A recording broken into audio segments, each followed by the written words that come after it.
साथियों, आज फिर से आज हम आपके बीच चैप्टर 2 केमिस्ट्री क्लास 12 का लेकर आ गए हैं, है ना। मेरे वीडियो को पहले लाइक और सब्सक्राइब कर दीजिए, साथ में बेल को दबा दीजिएगा और भी अपने साथी को और भी फ्रेंड को, जितने भी आपके फ्रेंड हैं सभी को शेयर करें ताकि वो भी अच्छा से घर पे रह के पढ़ पाए। अभी स्थिति में गर्मी है और साथ ही बच्चा कम स्कूल जा पाते, ऑनलाइन ज़्यादा पढ़ते हैं, तो ये वीडियो अवश्य भेजें ताकि यह पूर्ण रूप से आप लोग के लिए ही बनाया गया है ताकि अच्छे से अच्छे तैयारी कर सकें। चलिए, मेरे चैनल का जो है इको इंस्टीट्यूट पे सभी वीडियो आपको एक एक करके पूरा चैप्टर का आपको अपलोड होगी, है ना। और यहाँ पे इस वीडियो बन रहे और पूरा फुल वीडियो हम आपको बनाएंगे, पूरे चैप्टर को एंड तक बनाएंगे हम, ठीक है। इसलिए यहाँ पर आप आइए, मेरे चैनल हैं इको, है ना, इंस्टीट्यूट। आप यूट्यूब पर आके, है ना, आप सर्च कीजिएगा, है ना, और इको इंस्टीट्यूट लिखिएगा, ये आपका आ जाएगा और सर्च करके वहाँ पर अप्लाई कर सकते हैं, है ना। चलिए, अब समय ना लेते हुए मेरे चैनल को ज़रूर लाइक और सब्सक्राइब कीजिएगा। चलिए, तो अब हम स्टार्ट करते हैं, लेट्स गो स्टार्ट। चलिए, अब हमको पढ़ना है, यहाँ पे क्या पढ़ना है ना। तो यहाँ पे हमको पढ़ना है ना, चैप्टर 2 पढ़ना है। क्या पढ़ना है ना, चैप्टर 2 पढ़ना है यहाँ पे, ठीक है। चैप्टर 2 पढ़ना है। तो चैप्टर 2 में आपको देखा जाए तो यहाँ पे हमको सबसे पहला मेरा टॉपिक जो है क्या पढ़ना है, तो यहाँ पर आइए हम समझते हैं, है ना। ये पढ़ना है, क्या पढ़ना है, बिलियन पढ़ना है, बिलियन, है ना, सॉल्यूशन। क्या पढ़ना है, बिलियन सॉल्यूशन के बारे में हमें पढ़ना है। चलिए, तो हम लोग सीधे अब टॉपिक पे आते हैं कि बिलियन होता क्या है ना। तो बिलियन होता क्या है ना। आप किसी भी टॉपिक को आप पहले आप क्या करेंगे, कॉपी कलम निकाल लीजिए और एक एक करके, है ना, वीडियो को रोककर और आप कॉपी में नोट करें एक एक करके, ठीक है।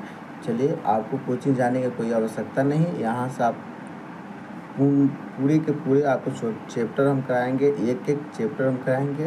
पहला वीडियो मेरा अपलोड हो चुका है, आप जाइए सर्च कीजिए, है ना, ठोस अवस्था के बारे में।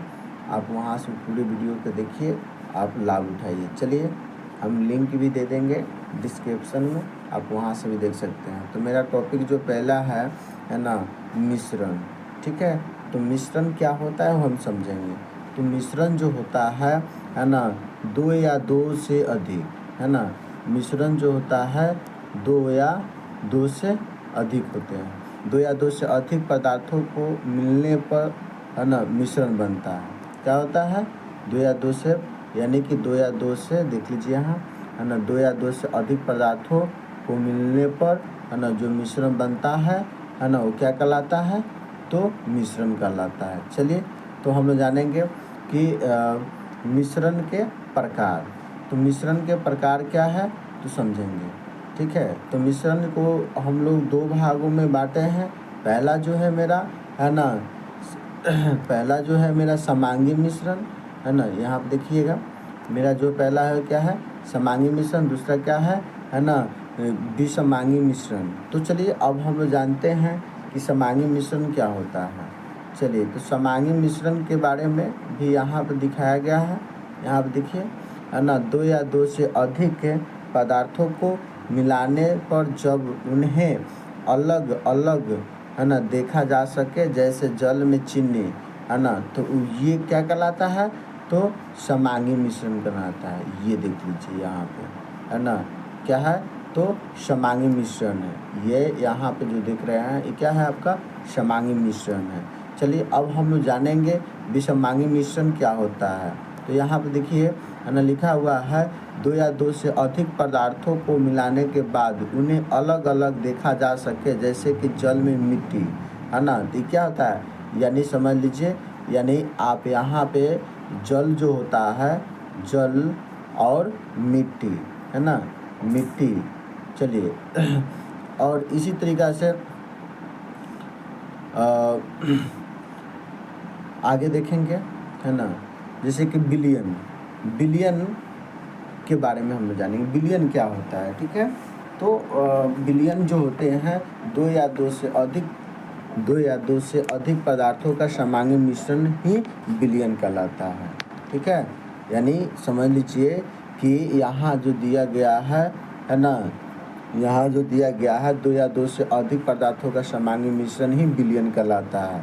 ठीक है, जब हम किसी चीज़ को हम विलय और विलायक दोनों को हम साथ है तो बिलियन हो जाता है ना। यहाँ पे देखिए ये जो आप यहाँ पे देख रहे हैं, है ना, इसको, ठीक है, तो यहाँ पे देखिए क्या है आपका विलय बराबर है ना, बिलियन बराबर विलय प्लस विलायक होते हैं। ठीक है, चलिए अब हम लोग आगे देखेंगे, है ना। अब जो है मेरा इस चैप्टर में क्या है, विलायक की प्रावस्था का मान सदैव कितना होता है, तो भाई सदैव कितना होते हैं, तो 1 होते हैं। कितने होते हैं, तो 1 होते हैं। चलिए आगे हम देखेंगे, अगला जो है मेरा, है ना, बिलियन के भाग, तो बिलियन के भाग में के बारे में हम लोग जानेंगे, बिलियन के भाग के बारे में, है ना, बिलियन के भाग क्या है अब वो हम लोग जानेंगे। सॉरी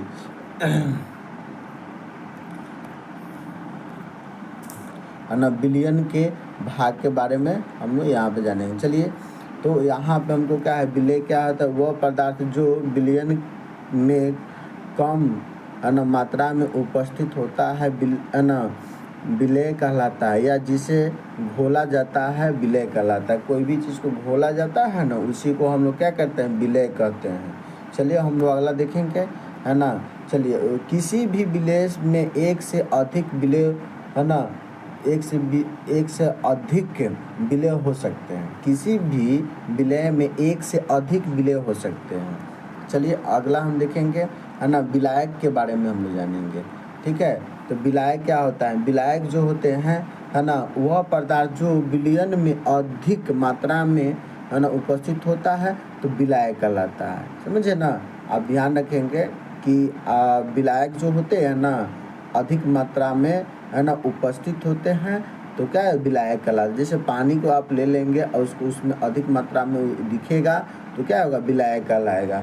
चलिए आगे हम देखेंगे, है ना, आगे देखेंगे कि किसी भी बिलियन में विलायक सदैव 1 होता है ना, विलायक सदैव क्या होता है, 1 होता है, है ना।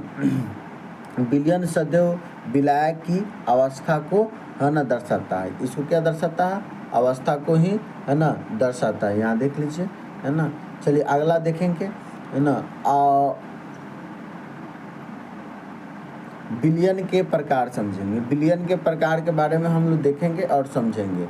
देखिए बिलियन के जो प्रकार है, यहाँ ध्यान दीजिए, है ना, बिलियन के प्रकार में आपका यहाँ पे देखिए अवयव के मात्रा क्या है, अवयव के मात्रा की मात्रा आधार पर, है ना, और यहाँ पे देखिए यहाँ पे दिया हुआ है ना, तन्नु और सांद्र बिलियन के बारे में बताया गया। वह बिलियन जिनके इकाई आयतन में, है ना, आयतन में बिलियन की सांद्र कम होती है तन्नु बिलियन कहलाता है।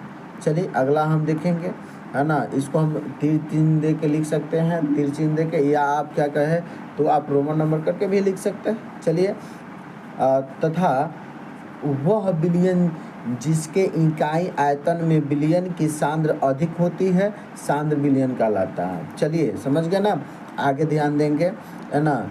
संतृप्त और असंतृप्त बिलियन के बारे में हम लोग जानेंगे।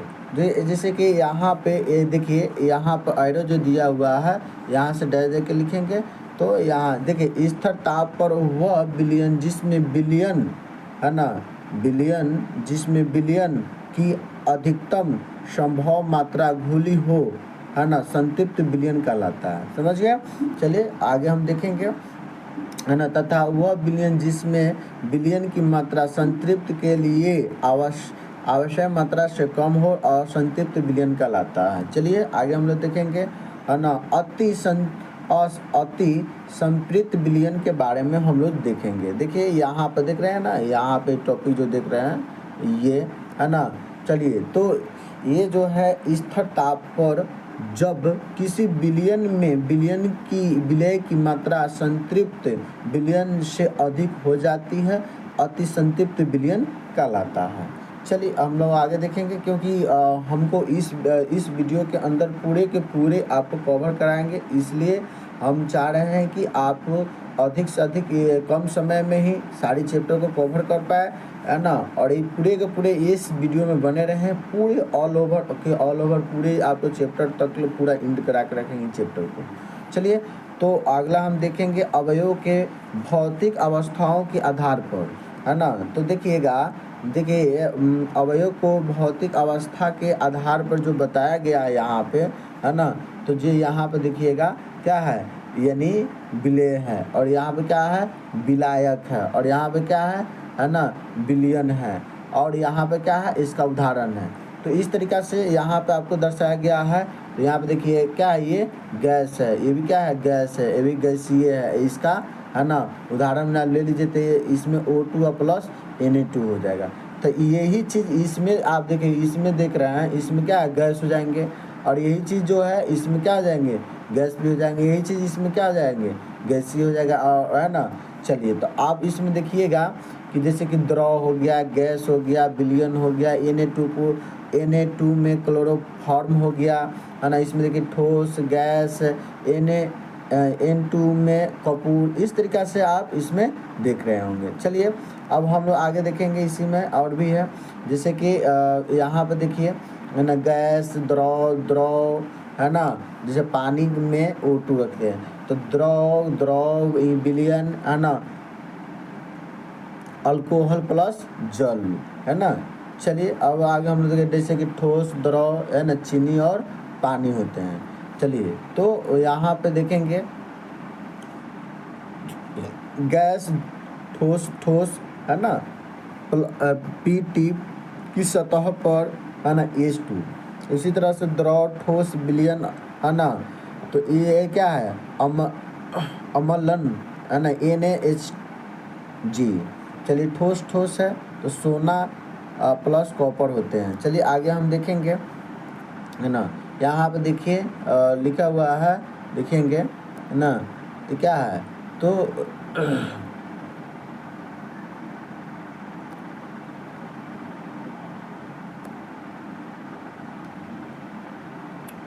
विलयन की सांद्र है, क्या है, तो विलयन की, है ना, सांद्र है। ध्यान से देखेंगे, ये क्या है, आपका विलयन का सांद्र है, ठीक है। तो चलिए विलयन के सांद्र में हम लोग जानेंगे कि इनके बारे में क्या है ना, समझेंगे। तो विलयन के सांद्र में, है ना, तो देखेंगे किसी विलयन या विलाय की प्रति एकांक मात्रा में घुली हुई विलयन की मात्रा को विलेय की सांद्र कहते हैं। चलिए अब हम लोग जानेंगे इनके, है ना, सूत्र के बारे में, ठीक है। तो ये जो है आपका यहाँ पे, है ना, तो ये क्या है, आपका सूत्र है ना, आप नोट कर लीजिएगा, है ना। विलयन की सांद्र, जैसे विलयन की मात्रा, विलयन की विलाय की मात्रा, इस तरीक़ा से इसको आप लिख सकते हैं। चलिए आगे हम देखेंगे, है ना। तो देखिए विलयन की सांद्र को व्यक्त करने की प्रमुख विधियाँ होती है, इसके कई विधियाँ होती हैं जो हम इसमें पढ़ेंगे, है ना। जो देखिए यहाँ पे पहला विधि हम यहाँ पे देखिए लिखे हुए हैं, है ना। और इसी तरीक़ा से देखिए इसको द्रव्यमान है ना, प्रतिशतता, यानी इसको हम लोग इंग्लिश में W, है ना, W अल्फा प्रतिशत, इस तरीक़े से आप लिख सकते हैं। चलिए आगे हम देखेंगे विलयन पदार्थ की है ना, ग्रामों में वह मात्रा जो 100 ग्राम विलयन में घुली हुई हो उसे, है ना, द्रव प्रतिशत कहते हैं। क्या कहते हैं, द्रव प्रतिशत कहते हैं। चलिए द्रव प्रतिशत के, है ना, परिभाषा लिख लिए, आगे हम बढ़ेंगे, है ना। देखिएगा यहाँ पे द्रव्यमान, है ना, द्रव्यमान प्रतिशतता, है ना, के बारे इसका जो सूत्र है यहाँ पे दर्शाया गया, ये ध्यान से देख लीजिएगा, ये देख लीजिए, है ना, लिख लीजिएगा।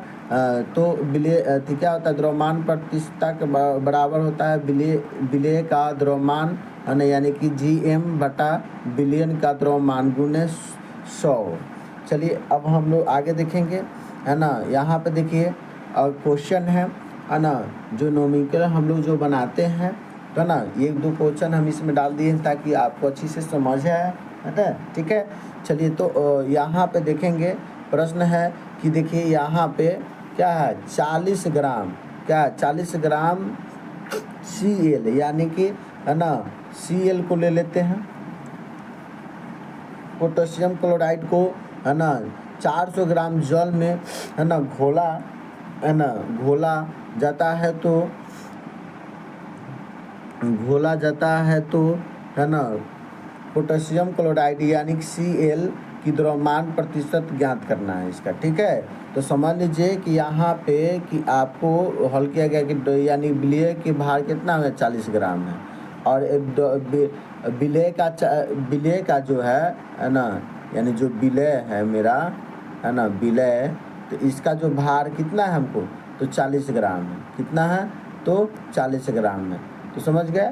और उसी तरीक़ा से विलयन का भार कितना 440 ग्राम है ना। तो इसको हम यहाँ पर सूत्र ले लेंगे। ठीक है, सूत्र लेने के बाद में यहाँ पे देखिए ये जो देख रहे हैं सूत्र हो गया, द्रव्यमान प्रतिशत बराबर करता है विलय का हमने द्रव्यमान है ना, इस तरीक़ा से गुण बटा विलय का द्रव्यमान गुणे 100, इस तरीक़ा से है ना। उसका ऊपर में उसका मान रख देंगे, देखिए यहाँ पे मान रख दिए हैं है ना, और इस तरीक़ा से मान रख के आप बना सकते 40 बटा 440 गुने है ना 40। अब इससे क्या करेंगे, काट देंगे इसका मान है ना, इसका मान काट देंगे इससे है ना, और तब हमें ये क्या होगा, इतना हमको गुना करने के बाद में काटने पर हमको इतना प्राप्त हो जाएगी। चलिए, तो ये आपको आंसर हो गया, देख रहे हैं ना। चलिए, तो आगे हम देखेंगे है ना, यहाँ पर दिया गया है कि आयतन प्रतिशत यानी भी अल्फा भी प्रतिशत के बारे में जानेंगे क्या होता है। चलिए, इसका हम लोग जानते हैं किसी बिलियन के है ना बिलियन के 100 मिलियन लीटर आयतन में उपस्थित बिलियन के मिलीलीटर में आयतन है ना प्रतिशत सांद्र कहते हैं, इस तरीक़ा से। चलिए, इसी तरीक़ा से आप यहाँ पर देखिए सूत्र है, इसको भी आप नोट कर लीजिएगा है ना, यानी देख लीजिए है ना। ये जो है आपका इस तरीके से है, ये आप यहाँ से आप इसको ये लिख लीजिएगा। ठीक है, चलिए, तो आगे हम देखेंगे इसका अगला इस पे क्वेश्चन जो है किस तरीके से बनेगा। तो 15 ml है ना एथनॉल को 300 ml है ना जल में घोला जाता है, तो एथनॉल की आयतन प्रतिशत ज्ञात करना है। तो चलिए, यहाँ पे हम आपको इस तरीक़ा से सजा दिए हैं कि आपको परेशानी न हो समझने में। तो बिलियन का आयतन कितना है 15 ml है ना, और विलायक का आयतन कितना है 300 ml है। तो इसको पूर्ण रूप से आप सूत्र पर ले लीजिए है ना, बिलियन का आयतन प्लस जो विलायक का आयतन होता है, तो इस तरीक़ा से 15 + 300, तो इसको जोड़ देंगे तो 315 ml हो गया। इस तरीक़ा से इसको काट भी सकते हैं प्रतिशत में चेंज करने के लिए। तो इसको सूत्र लिख लीजिएगा, लिखने के 15 बटा 315 गुने 100, इसको काट देंगे है ना। तो ये कटेंगे तो ये 1/21 गुने है ना 100 हो जाएगा। इस तरीक़े से काट के ये फाइनली आपका यहाँ पे आंसर आ जाएगा। चलिए, आगे हम देखेंगे कि जैसे कि द्रव्यमान नंबर 3 में जैसे कि द्रव्यमान आयतन प्रतिशत है ना, ये किसी बिलियन के 100 मिलीलीटर आयतन में उपस्थित विलय का ग्राम में द्रव्यमान उसकी आयतन द्रव्यमान प्रतिशतता कहलाती है। तो इस तरीक़ा से देखिए कि यहाँ पर भी आपको दिख रहे हैं बिलियन का भार GM जो है ना द्रव्यमान विलय का भार GM बटा क्या हो जाएगा बिलियन का आयतन ml गुने 100 होते हैं। चलिए, तो इस प्रकार से यहाँ पर क्वेश्चन भी है, क्वेश्चन को हल कर सकते हैं। जैसे कि विलय का भार 20 ग्राम है, तो विलयन का आयतन कितना है 200 है ना 200 ml है। चलिए, तो इस तरीक़ा से यहाँ पर सूत्र दर्शा दिया गया है, तो इस सूत्र के माध्यम से देख लीजिएगा है ना। जैसे कि विलय का द्रव्यमान GM बटा विलयन का आयतन ml गुने 100, इस तरीक़ा से आप ऊपर नीचे ये क्या है ना, यहाँ से आप है ना इसको रख के है ना काट दीजिएगा। आपका पूर्ण रूप से यहाँ पे क्या है फाइनली ये क्या 0 आ गया आपका मान, इस तरीक़ा से। चलिए, आगे हम देखेंगे जैसे कि यहाँ पे देखिए है ना लिखा हुआ है ना प्रताप पर मिलियन की, यानी इसको हम लोग ppm बोलते हैं। जो किसी बिलियन के 10 के पावर 6 है ना, 10 के पावर 6 के मतलब समझिए 10 लाख है ना, ग्राम में उपस्थित बिलियन पदार्थ के भागों की संख्या है ना पार्ट्स पर मिलियन कहलाती है। इस तरीक़ा से चलिए हम और भी देखेंगे, जैसे मिलियन के ppm बराबर क्या होता है, यानी कि विलय का द्रव्यमान बटा बिलियन का द्रव्यमान गुने 10⁻6 होते हैं। चलिए इस तरीक़ा से यहाँ पर सूत्र प्रश्न है ना, देख लीजिए। प्रश्न है जो कि 9.6 गुने 10⁻³ GmO2 समुद्र जल के प्रति kg में घुली है O2 की सांद्रता ppm में ज्ञात कीजिए। इस तरीक़ा से है। तो देखिए यहाँ पर आपको हल किया गया है क्वेश्चन को। तो यानी हल में देख रहे हैं बिलियन का द्रव्यमान 9.6 गुने 10⁻³ GM हो गया आपका। बिलियन का द्रव्यमान भी यहाँ आप देख लिए, वो विलय का बिलियन का होता है। तो विलय का द्रव्यमान का जो था 1 kg बराबर कितना, देखिए 1 kg में आप जानते हैं ना, 1 kg अगर 1 kg अगर आप कोई सामान लेते हैं है ना, या तो उसमें हम लोग 1000 ग्राम होता है। क्या होता है, तो 1000 ग्राम होते हैं, याद रखिएगा। चलिए आगे हम देखेंगे। उसी तरीक़ा से सूत्र यहाँ आप लगा देंगे ppm बराबर जो विलय का द्रव्यमान बटा बिलियन का द्रव्यमान गुने 10⁻6। इस तरीक़ा से आप सूत्र को भी नोट कर सकते हैं। ppm बराबर 9.6 गुने 10⁻³ बटा 1000 गुने 10⁻6। इस तरीक़े से आप इसको भी सोल्व कर लेंगे। 9.6 गुने 10⁻³ गुने 10⁻6 बटा 1000 बराबर इस तरीक़ा से है ना आप लिख सकते हैं 9.6 गुने 10⁻³ गुने 10⁻6। यहाँ पे 1000 के क्यू कर दिए हैं, तो इसलिए हो गया। आपको देखिए फाइनल इसमें देख लिए 9.6 गुने 10⁻6, यहाँ नीचे लिख देंगे 10⁻6। इस तरीक़े से आप इसको काट देंगे तो इतना आपको आंसर आ जाएगा। चलिए आगे देखेंगे है ना, यानी कि पार्ट्स पर बिलियन यानी बिलियन की यानी ppb, यानी किसी बिलियन के 10 के पावर है ना 9 भागों में उपस्थित बिलियन के भागों की संख्या ppb कहलाती है ना। ppb जो होता है बिलियन का द्रव्यमान बटा बिलियन का द्रव्यमान गुने 10 के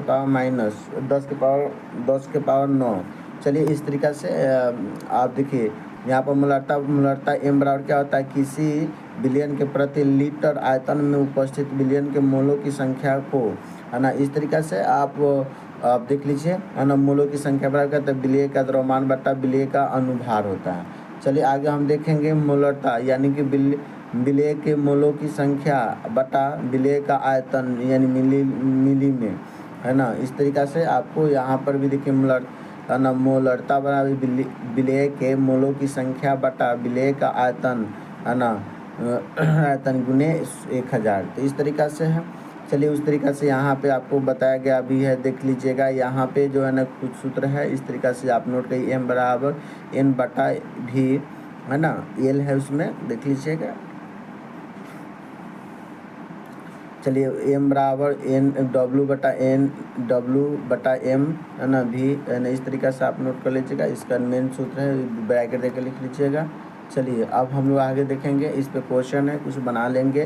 देखिए हर एक इसमें क्वेश्चन इसलिए रख दिए हैं कि एक करके कि आपको समझ में अधिक से बेहतर आपको समझ में आएगा। हाँ दोस्तों, मेरे चैनल को सब्सक्राइब कर दीजिएगा। अवश्य कमेंट में जो भी आपको दिक्कत हो आप कमेंट कीजिएगा है ना, आपको फिर से वीडियो बनाएंगे है ना। और ये जो है आपको पूर्ण रूप से हर एक चैप्टर को यहाँ पे हम आपको देंगे है ना। आप वीडियो को है ना अवश्य शेयर कीजिए, लाइक कीजिए, कमेंट कीजिए। जो भी प्रॉब्लम है आप शेयर करेंगे कमेंट में। चलिए 3.05 ग्राम सोडियम क्लोराइड को 500 ml जल में घोला गया बिलियन की मोलरता ज्ञात करना था। देखिए आपको देखिए इसका जो है वेट कितना हो गया आपका, यहाँ पे देख लीजिए। वेट जो हो गया आपका 5.5 है ना। उस तरीक़ा से है ना आपको भी बराबर है ना 500 ml है, यानी कि क्लोराइड का जो है 500 ml का है। और इसमें जो है ना ये इसको NaCl में इसका इस तरीक़ा से आप देख लीजिए, यहाँ पे दिया हुआ है NaCl है ना। उस तरीक़ा से वेट को अब इसको 1000 ग्राम में करके है ना, यहाँ पे देख लीजिए है ना। यहाँ देखिए m बराबर w गुने 1000, ये आपको क्या हो गया, तो आपका सूत्र हो गया। उसी तरीक़ा से सूत्र पे क्या है यहाँ पे देख लीजिए है ना, बैठा दिया है कि m बराबर उसका मान रख दिया गया है ना, और 1000 बटा इसका रख के इसको काट के इतना आपको प्राप्त हो जाएगा। चलिए आगे हम लोग देखेंगे मोलरता m बराबर यानी कि विलायक के 1000 ग्राम केजी में घुलित विलयन के मोलों की संख्या को विलयन की मोलरता कहा जाता है। चलिए तो इसमें और भी है ना, और यहाँ पर देख लेंगे मोलरता m बराबर जो विलय है ना, विलय के मोल बराबर बटा विलायक का द्रव्यमान केजी में देख लीजिए। चलिए उसी तरह से देखिए मोलरता m बराबर विलय के मोल बटा विलायक का द्रव्यमान जैसे GM में इसको गुने 1000। चलिए आगे देखेंगे है ना, मोलरता विलय का भार है ना बटा विलय का अनुभार है ना, और इस तरीक़ा से यहाँ पर विलायक का द्रव्यमान GM kg में। चलिए इस तरीक़ा से यहाँ पर सूत्र है, आज दोनों को नोट कर लीजिएगा। चलिए हम आगे इस पर क्वेश्चन है देख लीजिए। प्रश्न में जो है ना यानी 58.6 GM 5 GM 5 GCNaCl को है ना यानी 500 ग्राम जल में घोला गया विलय को मोलरता ज्ञात करना है। तो देखिए अलग अलग जो है ना कि हम निकाल दिए हैं अलग अलग, ताकि आपको समझ में अच्छा से आए। तो यहाँ पे आप देख लीजिए है ना, यहाँ पे दिया हुआ है और यहाँ पे दिया हुआ है जो है ना विलयन यानी WA बराबर यानी 58.5 G है ना, और विलायक W बराबर है ना 500 G, इस तरीक़ा से है ना। आप आगे देखेंगे इस तरीक़ा से NaCl का जो भार दिया हुआ है, मान दिया हुआ है यहाँ पे, इस तरीक़ा से इसको सूत्र रख के इसको काट दीजिएगा है ना। ये जो सूत्र हो गया आपका, यही सूत्र रख के काट देंगे रख के। चलिए आगे देखेंगे है ना, आगे जो है आपका नॉर्मलता को हम लोग शॉर्ट में लिखे, किसी निश्चित ताप पर विलयन के 1 लीटर में घुलित विलयन के ग्राम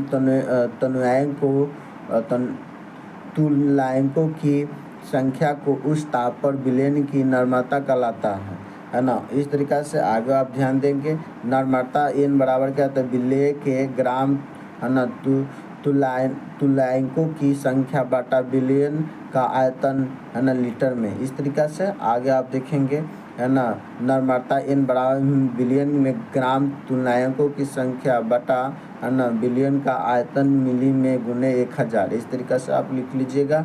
आगे ध्यान देंगे जैसे कि चूँकि विलयन के ग्राम तुलनायकों की संख्या बराबर है ना क्या होता है, विलय का द्रव्यमान बटा तुलनायक भार होता है। इस तरीक़ा से आप देखेंगे नॉर्मलता n बराबर विलयन का द्रव्यमान तुलनायक की भार बटा विलयन का आयतन m में गुने 1000। इस तरीक़ा से आपको सूत्र भी लिख सकते हैं n बराबर, इस तरीक़ा से ही आपको यहाँ पर सूत्र लिख लीजिएगा। चलिए आगे देखेंगे तुलनायक की भार बराबर अनुभार बटा संयोजकता, यानी कि यहाँ पर सूत्र भी दिया हुआ है, यानी कि क्वेश्चन है, प्रश्न ले लिया गया है जो 8 ग्राम NaOH को 100 ml में जल में घोला गया विलयन की नॉर्मलता ज्ञात करना है। तो यहाँ पे आप देखिएगा विलयन का आयतन भी बराबर 1000 ml है ना दिया हुआ है, और विलयन का द्रव्यमान W बराबर 8 G है ना। NaOH का अनुभार बराबर कितना 23 + 16 + 1 तक कुल जोड़ दीजिएगा तो कितना हो जाएगा 40 हो जाएगा। NaOH बराबर क्या है, तुलनायक की भार बराबर यानी कि अनुभार बटा संयोजकता बराबर, यानी कि इसका मान है 40/1, तो इसको 40 और नीचे में 1 तो इसको काटेंगे तो क्या इतना आ जाएगा 40 आ जाएगा। चलिए आगे हम देखेंगे n इसका सूत्र है n बराबर WE है ना गुने, तो इसका क्या 1000 भी ml बोल सकते हैं हम। चलिए इस तरीक़ा से आप इसमें मान भी रख के काट देंगे।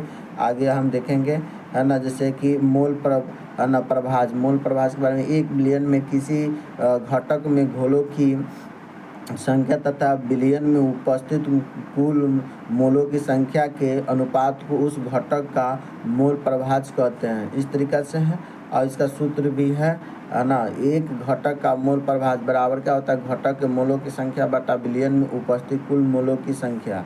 चलिए इस तरीक़ा से आपको यहाँ पर देख सकते हैं यदि किसी विलयन में विलय की मोल n तथा विलायक के मोल n है, तो इस तरीक़ा से आपका सूत्र भी है विलयन का मोल प्रभाज n बराबर n बटा n + n है ना। इस तरीक़ा से आपका सूत्र भी है, देख लीजिएगा आप फटाफट क्या करिए रोक के आप अवश्य लिखिएगा है ना, इस सबको जो अवश्य क्या कीजिएगा, सॉरी, है ना, आप लिखेंगे, है ना, ये सबको नोट कर लीजिएगा अवश्य। चलिए आगे हम लोग देखेंगे, है ना, वीडियो को रोक के आप अवश्य इसको नोट कर लीजिएगा। चलिए आगे हम देखेंगे, है ना, प्रश्न को देखेंगे। इसका प्रश्न जो है 72 GM जो H2O और 46 GM H2 C2H5OH के विलयन में दोनों मोल प्रभाजन की गणना करना है। तो देखिए यहाँ पे आपको दर्शाया गया है ना, यहाँ पे देख लीजिए ये दर्शाया गया है। इस तरीक़ा से आप क्या करेंगे, इसको भी, है ना, आप नोट कर लीजिएगा। आगे हम देखेंगे, है ना, ये सूत्र है ना, जैसे H2 का अनुभार बराबर 1 गुने 2 प्लस, है ना, 16 M बराबर 18। इस तरीक़ा से C2H5OH के मोल प्रभाज, इस तरीक़ा से सूत्र है ना, आप देख लेंगे, इस तरीक़ा से देख लीजिए। चलिए आगे हम देखेंगे विलयन की मोलरता है वो नॉर्मलता के संबंध, है ना, इसका संबंध होता है जैसे मोलरता गुने विलयन का अनुभार बराबर के नॉर्मलता गुने तुलनांक की भार, इस तरीक़ा से है, आप देख लीजिएगा। और उसके बाद में यहाँ पे देखिए इसका सूत्र है, इस तरीक़ा से लीजिए, मोलरता बटा नॉर्मलता बराबर, यानी कि लिख सकते हैं तुलनांक की भार बटा विलयन का अनुभार, इस तरीक़ा से। और इस तरीक़ा से भी आप लिख सकते हैं। और नॉर्मलता यानी कि नॉर्मलता बराबर यानी कि मोलरता गुने अम्लीयता या क्षारीय या ऑक्सीकरण संख्या में परिवर्तन कर सकते हैं। चलिए आगे हम देखेंगे। आगे जो है आपका मोलरता तथा मोल के प्रभाज से संबंध, यानी मोलरता जो है ना, विलयन का मोल प्रभाज 100 बटा क्या होता है, विलायक का मोल प्रभाज गुने, है ना, विलायक का अनुभार, इस तरीक़े से। आगे आप देख लीजिए, है ना, विलेयता, यानी विलेयता जो होता है किसी, है ना, किसी पदार्थ की वह, है ना, अधिकतम मात्रा में जो निश्चित ताप पर 100 ग्राम विलायक में घुल जाती है, उस पदार्थ की, है ना, विलेयता कहलाती है। इस तरीक़ा से है। आगे हम ध्यान देंगे गैसों की द्रवों में विलेयता, यानी विभिन्न गैसों की द्रवों में विलेयता विभिन्न होती है। चलिए उसी तरीक़ा से आगे देखेंगे, जैसे कि O2 जल में बहुत कम मात्रा में घुलती है, जबकि कुछ अन्य गैसों जैसे CO2, है ना, HCl इत्यादि जल में घुलनशील होती है। चलिए आगे हम देखेंगे। इस तरीक़ा से आपको गैसों की द्रव में विलेयता को अवशोषण गुणांक द्वारा समझा जा सकता है ना। इस सामान्यतः ताप दाब पर किसी विलायक के निश्चित आयतन में घुली गैसों का आयतन, है ना। चलिए इस तरीक़ा से है। आप इस ग्राफ को भी नोट कर लेंगे। जैसे अवशोषण गुणांक का मान में वृद्धि होने पर गैसों की विलेयता का बढ़ती है। तो जैसे उदाहरण में आप देख लीजिए, है ना, जैसे कि अवशोषण के He, है ना, N2 H2 O2 CO2 H2S, है ना, हीलियम हाइड्रोजन ऑक्सीजन, है ना। इस तरीक़ा से इस सब का क्या गुणांक भी है। जैसे कि ये गुणांक में देख लीजिएगा, हीलियम का जो है ये चीज़ का जो मान जो है गुणांक में 0.009, उस तरह से नाइट्रोजन यानी कि N2 का, यानी कि यहाँ पर 0.01115, है ना। उस तरीक़े से H2 यानी कि हाइड्रोजन यानी कि 0.00117, 0.017। इस तरह O2 बराबर देखिए 0.028, है ना। CO2 का मान जो है 0.88। इस तरीक़ा से है। H2S का जो है ना 2.62। इस तरीक़ा से है। आप देखिए, इसको नोट कर लेंगे।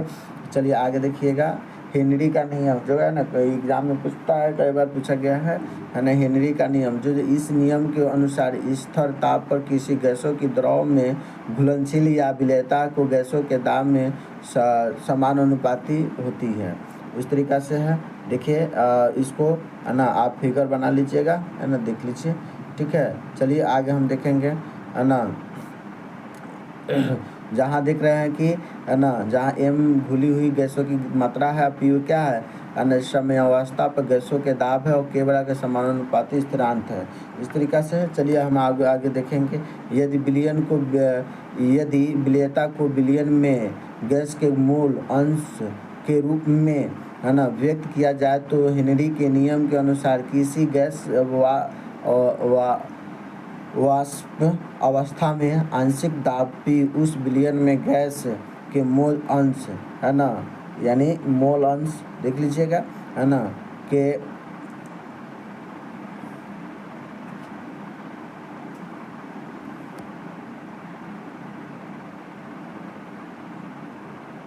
मोल अंश, ठीक है, गैस के अनुपात में हो जाता है ना।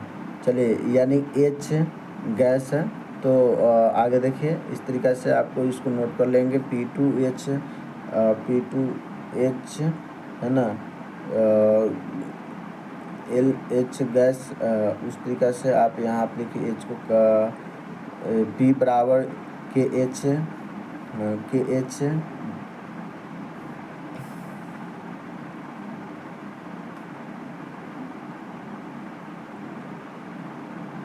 जहाँ KH हेनरी स्थिरांक है। इस तरीक़ा से गैस बराबर क्या है, PKH, है ना, इसको नोट कर लीजिएगा। आगे देखिएगा, है ना, जैसे कि यदि P स्थिर है तो गैस का मोल अंश हेनरी स्थिरांक के अनुत्रक्रमानुपाती होता है। जैसे KH तीर के चिन्ह पर दे देंगे, गैस नीचे तीर के चिन्ह दे देंगे। आगे ध्यान से देखिए, वाष्प दाब, जैसे कि, है ना, यहाँ पे द्रव और उसकी वाष्प के मध्य समयावस्था में स्थिर ताप पर लगने वाला वाष्प का दाब वाष्प दाब कहलाता है।